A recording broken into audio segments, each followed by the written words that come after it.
गांव के पास एक फैक्ट्री थी जिसके ऊपर हजारों टन सोना छुपाकर रखा गया था। उस खजाने की रखवाली करता था गजू भाई। उसी गांव में राई स्टार नाम का एक लड़का रहता था।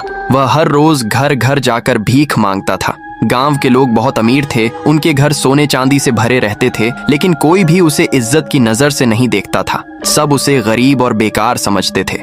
उसका जीवन मुश्किलों में बीत रहा था। गांव में एक आदमी था, पुष्पा, बहुत घमंडी और ताकतवर। उसके पास इतना पैसा था कि वह किसी को भी अपने सामने झुका सकता था।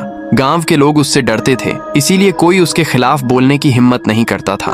उसका छोटा भाई ज्ञान फैक्ट्री का मालिक था। वह बहुत लालची था और हमेशा और ज्यादा पाने के बारे में सोचता रहता था। गांव के लोग अपनी दौलत पर घमंड करते थे। हर घर में सोना चांदी भरा था। उन्हें लगता था कि उनके पास जो है वही सबसे ज्यादा है, लेकिन किसी को यह नहीं पता था कि असली खजाना कहाँ है और किसका है। सच्चाई कुछ और ही थी। फैक्ट्री का खजाना जिसकी रखवाली गजू भाई करता था, उसका असली मालिक कोई और था, लेकिन यह राज किसी को नहीं पता था।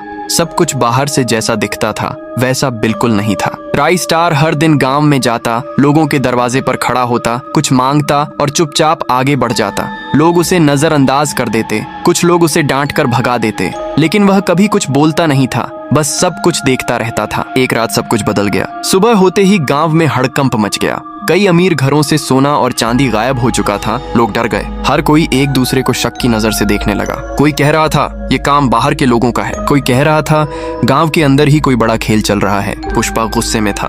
वह चिल्ला रहा था, धमका रहा था, लेकिन उसके पास भी कोई जवाब नहीं था। ज्ञान भी परेशान था। उसे समझ नहीं आ रहा था कि ये सब कैसे हुआ। अब गांव का भरोसा टूट चुका था। हर इंसान दूसरे इंसान पर शक कर रहा था। तभी पुष्पा का शक राई स्टार पर गया और अपने आदमियों को बोला, राई स्टार को पकड़ कर लाओ।